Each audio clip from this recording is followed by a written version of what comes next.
Topic पढ़ा रहा था आप लोग को इसके पहले, मैन पावर प्लानिंग आपका सेकेंड चैप्टर है, ठीक है, ह्यूमन रिसोर्स मैनेजमेंट का। ओके, क्योंकि आज थर्सडे है तो आज ह्यूमन रिसोर्स मैनेजमेंट चलेगा, ठीक।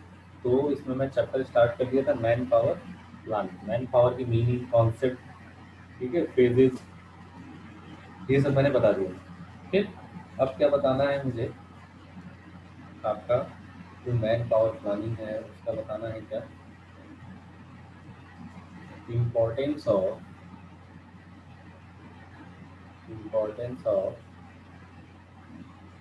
Man power planning. Man power planning की इम्पोर्टेंस क्या है, ये आपको आज पढ़ना है। नीड भी बोल सकते हैं, वाई क्यों है, नीड क्यों है, क्या इम्पोर्टेंस, क्या सेम, दोनों एक ही चीज़ है, ठीक है। मैन पावर आपको किसमें किसमें चेंजेस लाना है, मैन पावर में चेंजेस लाना है, उसकी स्किल में चेंजेस लाना है। मतलब जितने भी लोग आपके यहाँ काम करते हैं सबको आपको क्या करना है, हमेशा कॉन्टिन्यूस उनको बढ़ावा देना है, उसमें हमेशा क्या करना है, मोटिवेट उनको करते रहना है कि आप हमेशा काम करते रहिए। इसलिए कौन सा प्रोसेस होता है, मैन पावर प्लानिंग आपका कॉन्टिन्यूस ऑकरिंग होता है, मतलब ये हमेशा ही चलता रहता है, ऐसा नहीं कभी रुक जाएगा, नहीं। मैन पावर को मोटिवेट नहीं करेंगे जब तक आप अपने मैन पावर को या मैन को या अपने वर्कर्स को या अपने मैनेजमेंट को, मैनेजर्स को, तो वो काम नहीं करते हैं, ठीक है, धीरे हो जाता है वो काम बीच में। तो पहला क्या था, इफेक्टिव प्लानिंग। इफेक्टिव प्लानिंग में क्या मैंने बताया कि इसके एप्टीट्यूड को, इसके स्किल को, कैपेबिलिटीज को, उसके वर्क एक्सपीरियंस के आधार पर हम क्या करते हैं, प्लानिंग इफेक्ट में लाते हैं। फिर इसके बाद उसको कॉन्टिन्यूस प्रोसेस होता है। ये कॉन्टिन्यूस प्रोसेस का मतलब है कॉन्टिन्यूस हम क्या करते हैं, हमेशा मोटिवेट करते रहते हैं अपने वर्कर्स को, आप हमेशा काम करते रहे। तो ये कौन काम करता है, आपका मैन पावर प्लानिंग ही काम करता है, इसी पे बेस पे ये कुछ हो पाता है, ठीक।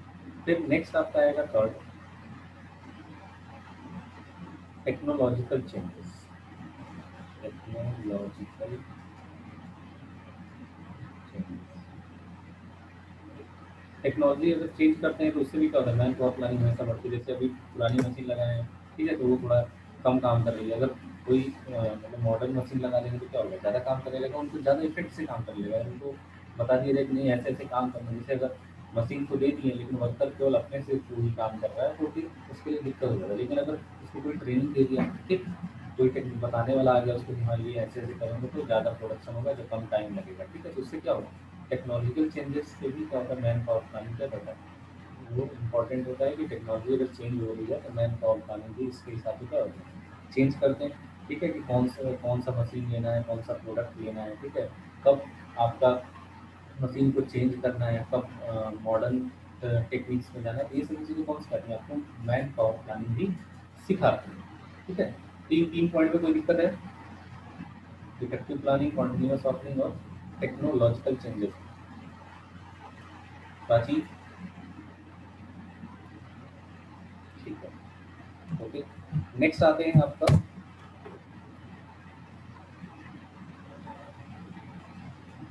Fourth, industrial economics. Industrial economics मतलब हम मैन पावर प्लानिंग कहाँ करेंगे, जितने भी इंडस्ट्री होंगे, जितने भी ऑर्गेनाइजेशन होंगे, जितने भी कंपनी होंगे, वहाँ के लोगों को क्या चाहिए, कैसी जॉब वहाँ पे प्रेफरेंस है, ठीक है, क्या रिक्वायरमेंट है, कौन सी स्किल रिक्वायरमेंट है वहाँ पे, ये सभी चीज़ें आपको मैन पावर प्लानिंग ही सिखाती हैं। मतलब इंडस्ट्रियल इकोनॉमिक्स में ये है कि वहाँ पे जॉब प्रेफरेंस कैसा है, जॉब की स्किल, कैसे लोग वहाँ मतलब काम करते हैं, किस तरह के लोग वहाँ काम करते हैं, ये कौन सिखाता है, मैन पावर प्लानिंग ही सिखाता है ना।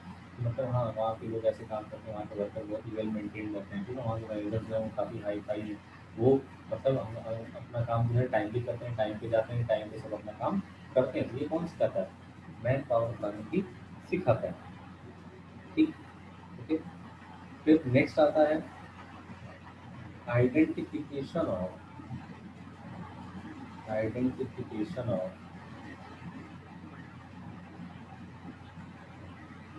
Areas. Man power planning identification of areas का मतलब किस एरिया में मैन जो है हमारा काम करता है। जैसे अगर हम इंडस्ट्री खोले हैं तो ऐसी जगह खोले हैं जहाँ पे जो भी लोग काम करें या जो भी वर्कर या जो भी मैनेजर्स वहाँ पे काम करें वो अच्छे से कर पा रहे हैं कि नहीं कर पा रहे हैं। उसके लिए एरिया वहाँ का खोजते हैं कि कहाँ का एरिया सही रहेगा कि जहाँ पे लोग क्या कर सकें, अच्छे से काम कर सकें। तो वो कौन सिखाएगा? मैन पावर प्लानिंग ही सिखाएगा कि हम अच्छा एरिया खोज देंगे, वहाँ पे क्या होगा, सूटेबल इन्वायरमेंट होगा, अच्छी तरीके से वहाँ पे खाने की फैसिलिटी या जो भी चीज़ें, हर चीज़ की फैसिलिटी वहाँ पे प्रोवाइड हम करा सकते हैं। तो उस हिसाब से हम एरिया खोज के वहाँ पे इंडस्ट्री खोल के वहाँ पे उन लोगों से काम करा सकते हैं। तो हमें आइडेंटिफिकेशन ऑफ एरिया भी करना पड़ता है। फिर नेक्स्ट है आपका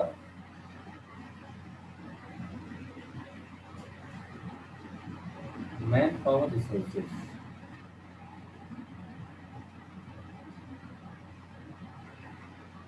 कि मतलब वहाँ पे फैसिलिटी है कि नहीं। आइडेंटिफिकेशन तो कर लिए, कि आइडेंटिफिकेशन तो कर लिए कि हाँ ये एरिया हमारे लिए सही रहेगी, लेकिन क्या वहाँ पे उतने रिसोर्सेज हमें मिल पाएंगे?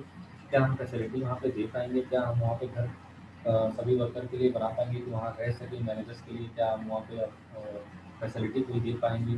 ठीक है, हाउस रेंट हाउस दे पाएंगे कि नहीं दे पाएंगे? तो एरिया तो डिसाइड कर लिए, लेकिन रिसोर्सेज भी होना बहुत ज़रूरी है।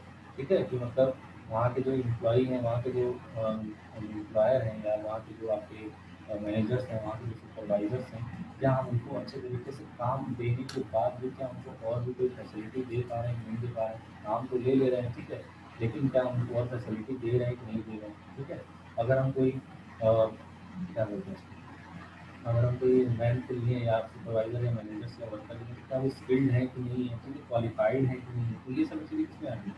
मैन पावर रिसोर्सेज में आती है कि ये सभी चीज़ मतलब स्किल और ये सब लेने के बाद हम उनको फैसिलिटी अच्छे से दे पा रहे हैं कि नहीं दे पा रहे हैं। तो ये कौन सिखाता है आपको? मैन पावर प्लानिंग ही सिखाती है।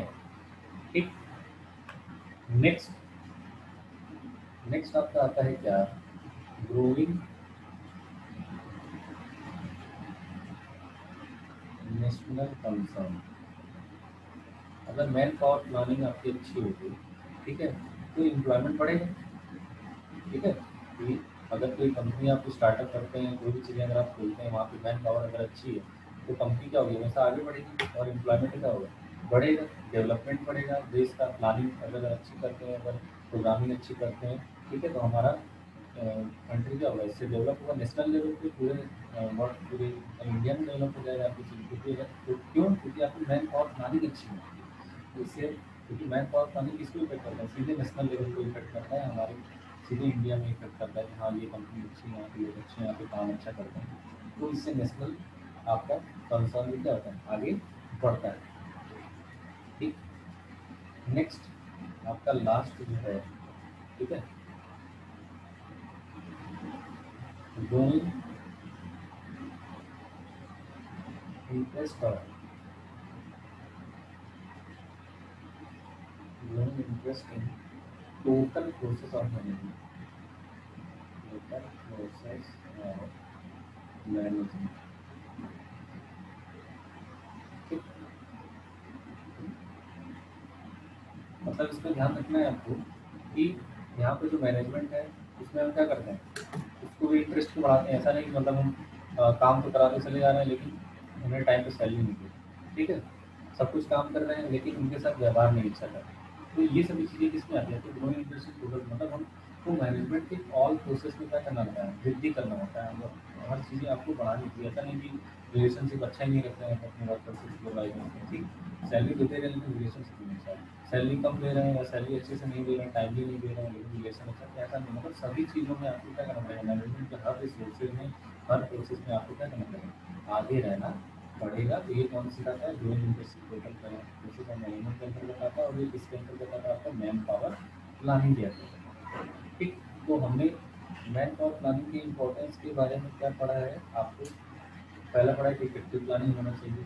ठीक है, इफेक्टिव प्लानिंग नहीं होगा तो मैं, अगर स्किल नहीं होगा, क्वालिफिकेशन नहीं होगा, एप्टीट्यूड नहीं होगा, वर्क एक्सपीरियंस नहीं होगा, तो हम कोई चीज़ आगे नहीं कर पाएंगे। तो ये कौन सिखाता है? मैन पावर प्लानिंग सिखाता है। ठीक। टेक्नोलॉजी की वजह से अगर हम कोई चेंजेज आते हैं, तो अगर हम कोई चीज़ चेंज करते हैं, तो वो भी क्या हो सकता है, मैन पावर प्लानिंग के अंतर्गत आता है कि हम पुरानी मशीन से नई मशीन पे जा रहे हैं, तो उनको सिखा के ही, जितने भी मैन आपका काम करते हैं, उनको सिखा के ही आगे क्या करें, बढ़ा रहे हैं। ठीक। फिर नेक्स्ट आपको इंडस्ट्रियल इकोनॉमिक्स। ठीक है, इंडस्ट्री में आपका ऑक्यूपेशन कैसा है, जॉब रिटेलिंग कैसा है, मतलब रिट्रेंचमेंट कैसा है वहाँ का, मतलब क्या वहाँ पे अच्छे से स्किल पर्सन को लिया जा रहा है कि नहीं लिया जा रहा है, एजुकेशन दिया जा रहा है कि नहीं दिया जा रहा है, ट्रेनिंग दिया जा रहा है कि नहीं दिया जा रहा है। ये सभी प्रोसेस इसमें आ जाती है। ठीक। फिर आपका identification of area, man power planning में मतलब अगर कोई कहीं भी अगर अपना कंपनी या कोई भी चीज़ खोल रहे हैं तो वहाँ पे एरिया कैसा है, वहाँ पे क्या अच्छे से सब कुछ हो पाएगा कि नहीं हो पाएगा, फैसिलिटी हम प्रोवाइड वहाँ पे कर पाएंगे कि नहीं कर पाएंगे, लेबर के लिए वहाँ पे रूम्स अलग से बनवा पाएंगे कि नहीं, मैनेजर्स के लिए हाउस बनवा पाएंगे कि नहीं, ये सभी चीज़ें वहाँ पे होना जरूरी है। फिर मैंने बताया आपको मैन पावर रिसोर्सेज आइडेंटिफिकेशन कर लिया, उसके बाद आपको मैन पावर रिसोर्सेज का होना भी क्या है, बहुत ज़रूरी है। अगर मैन पावर रिसोर्सेज नहीं होगा तो आप क्या कर पाएंगे, आप कोई काम नहीं कर पाएंगे। ऐसा नहीं वहाँ एरिया तो आपने ढूंढ लिया लेकिन वहाँ पे रूम नहीं बना पाएंगे, ठीक। वहाँ के लोगों को जॉब अच्छे से नहीं दे पा रहे हैं, एम्प्लॉयमेंट तो है, ठीक है, आपके यहाँ खाली तो है सिर्फ, लेकिन आप उसमें जॉब प्रीफर नहीं कर पा रहे, तो ये भी सभी चीज़ें मैन पावर रिसोर्सेज में आपकी आएंगी। तो उसका नेशनल कंसर्न को ग्रो करना इसका काम होता है, ठीक है, कि अगर अच्छे से मैन पावर ग्राउंड को यूज़ करते हैं, अच्छे से यूज़ करते हैं, तो इससे नेशनल लेवल पर क्या होगा, आपका कंपनी आगे बढ़ेगी।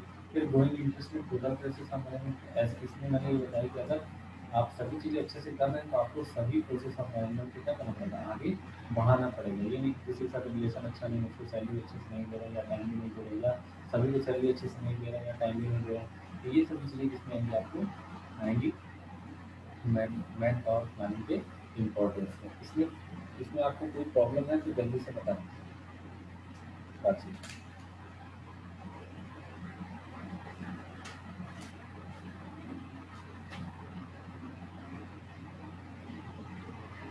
No problem. ठीक।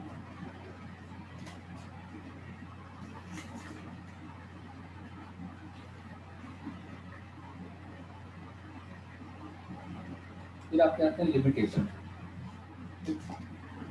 ये तो आपका इम्पोर्टेंस हो गया, तो लेकिन कुछ लिमिटेशन भी है, ठीक है, कुछ इसके क्या है, लिमिटेशंस भी हैं। देखते हैं क्या क्या लिमिटेशंस है इसमें।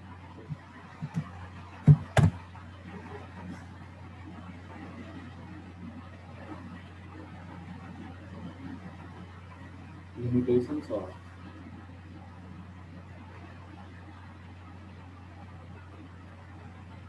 Man power planning.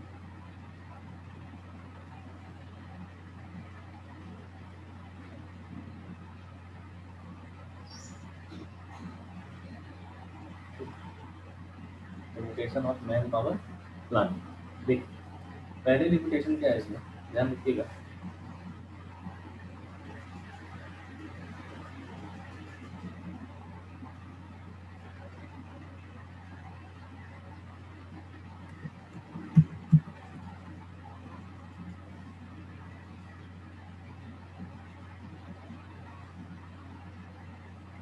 Not forecasting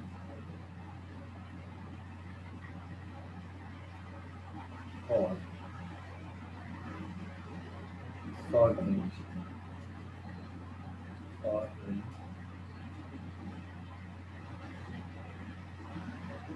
requirement, ठीक है। मतलब या शॉर्ट टर्म बिजनेस के लिए कह सकते हैं।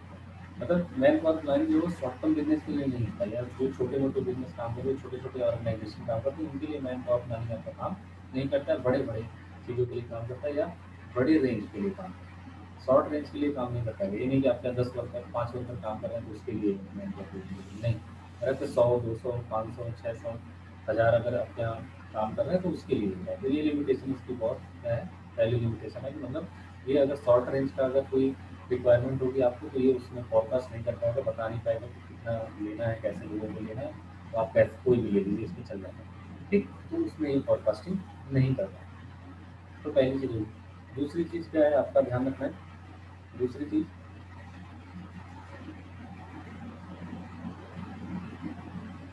ट्रेनिंग एंड डेवलपमेंट तो देता है, बट नॉट फुलफिल द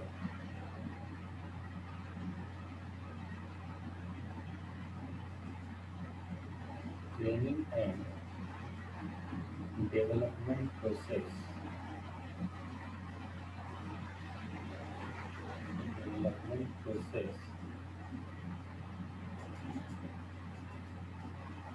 और बिजनेस, ठीक। सभी बिज़नेस में ये काम नहीं आता, ठीक है? कि मतलब आपके यहाँ जैसे मकान का काम हो रहा है तो वहाँ मैन पावर प्लानिंग काम आएगा, ऐसा कभी नहीं है, ठीक है? मतलब सभी एवरी बिज़नेस के लिए काम है, जैसे आपके यहाँ घर बनता है तो वहाँ क्या मैन पावर प्लानिंग काम आती है क्या? वो जैसे मन चाहे वैसे काम करते हैं, ठीक है? अगर आपने ठेके पे दे दिया हुआ है तो वो क्या करते हैं, कॉन्ट्रैक्ट बेसिस पे अपना सब काम करते रहते हैं। आप कुछ उनको बोलेंगे तो वो अपने हिसाब से सब करते हैं, ठीक है? ऐसा नहीं होता, आप इंजीनियर जैसा बोल दिए वहाँ पे ऐसा आपको काम कराना पड़ता है, ठीक है? ऐसा नहीं कि आप उसमें चेंज तो करेंगे लेकिन ज़्यादा नहीं चेंज करवाएंगे, क्यों? क्योंकि आपको पता बता दिया कि ऐसे ऐसे करना है। तो वहाँ पे मैन पावर प्लानिंग आप दिखा नहीं पाते, ठीक है? ये किसी स्पेसिफिक के लिए ही होता है, मतलब ये कंपनी है, ऐसा है, यहाँ पे काम होता है, ठीक है? तो वहाँ के लिए वो अच्छा है, सभी बिजनेस के लिए अच्छा नहीं है। तो ये हर जगह ट्रेनिंग एंड डेवलपमेंट नहीं करा सकता है, ठीक। फिर तीसरी चीज़ आपको ध्यान रखना है, तीसरी चीज़ क्या है आपका,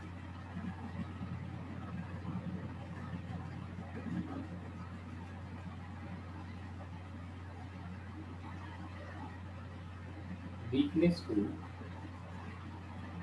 डिटरमाइन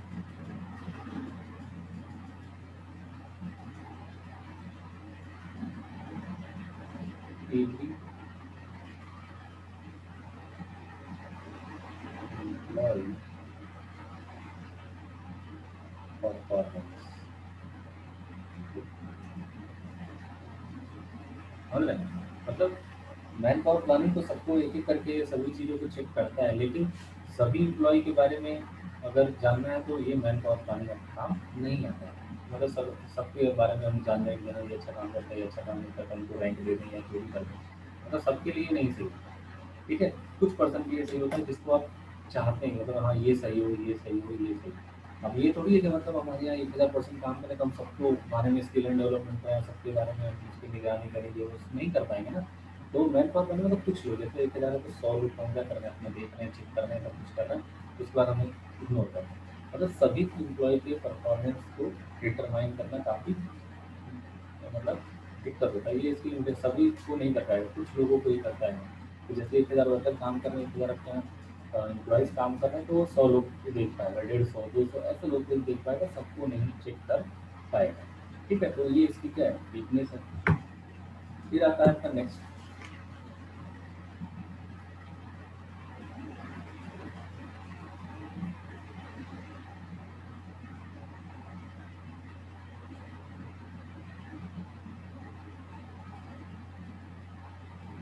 नॉन करेक्शन और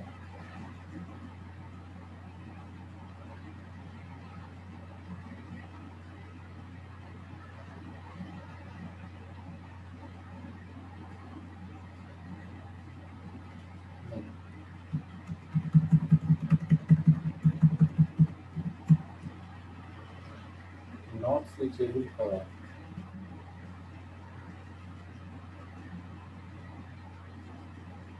इकोनॉमिक कंडीशन। देखिए, मैन पावर प्लानिंग से हम क्या करेंगे, मैन को तो कंट्रोल कर लेंगे, लेकिन इकोनॉमिक कंडीशन को नहीं हम कंट्रोल कर पाएंगे। जैसे प्राइस पे क्या फ़र्क पड़ रहा है, ठीक है? इसको थोड़ी दिखे, कॉस्ट पे क्या फ़र्क पड़ रहा है, ठीक? वेजेस पे क्या फ़र्क पड़ रहा है, ये सभी ये चीज़ें नहीं दिखता है, ठीक है? सप्लाई पे क्या फ़र्क पड़ रहा है, ठीक? डिमांड पे क्या फ़र्क पड़ रहा है, ये चीज़ें ही नहीं दिखता है इसमें, ठीक? मतलब मैन पावर प्लानिंग में हम मैन को केवल देख रहे हैं ना, हम ये नहीं देख रहे इससे क्या हमारे प्राइस पे क्या इफ़ेक्ट पड़ रहा है, इकोनॉमी में क्या हमारे ऊपर, हमारी कंपनी में क्या दिक्कत आ रही है, ठीक है? कॉस्ट पे क्या इफ़ेक्ट पड़ रहा है, वेजेस पे क्या इफ़ेक्ट पड़ रहा है, सप्लाई में क्या, हम केवल बस एम्प्लॉय पे कर रहे हैं, परफॉर्मेंस को चेक करते जा रहे हैं, निकालते जा रहे हैं, हटाते जा रहे हैं, क्या नए लाते जा रहे हैं।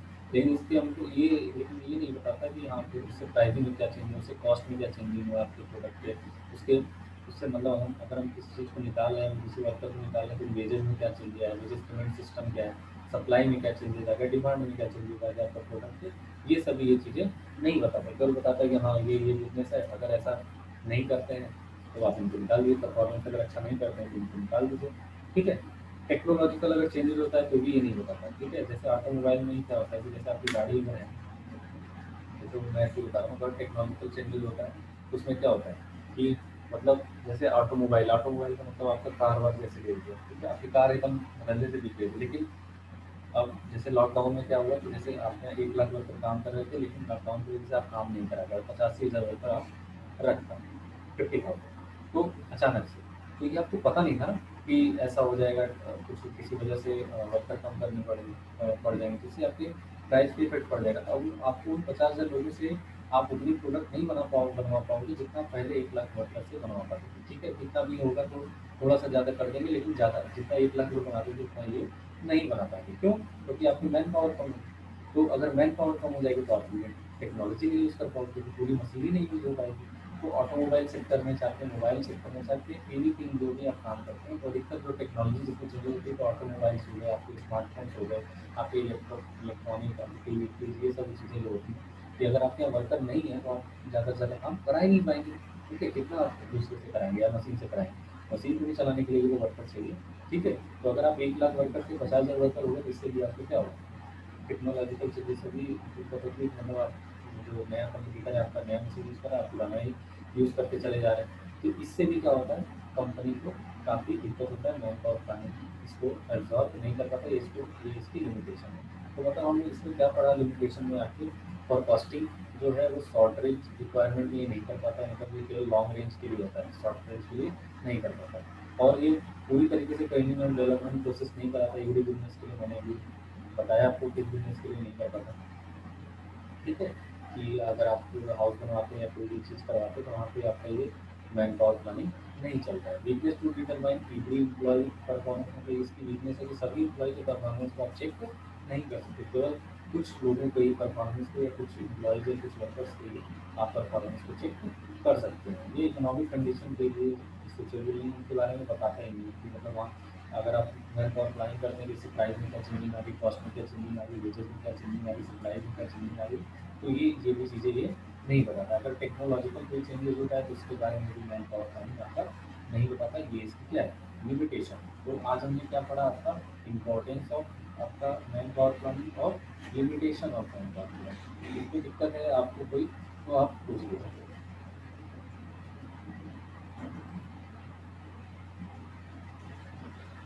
Any doubt?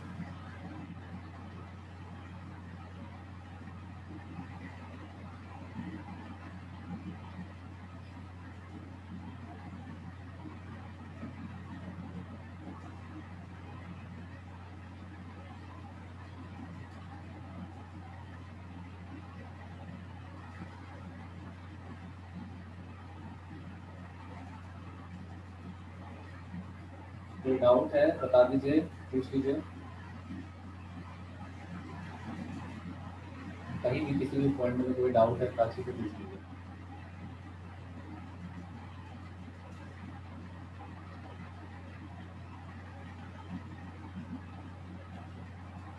सब क्लियर है?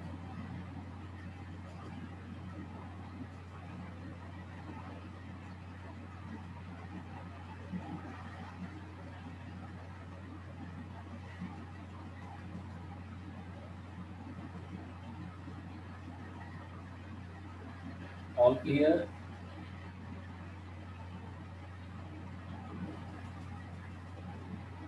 ओके, ठीक है, आज का टॉपिक यहीं पे खत्म करते हैं। ठीक, okay, bye bye, take care, stay safe and stay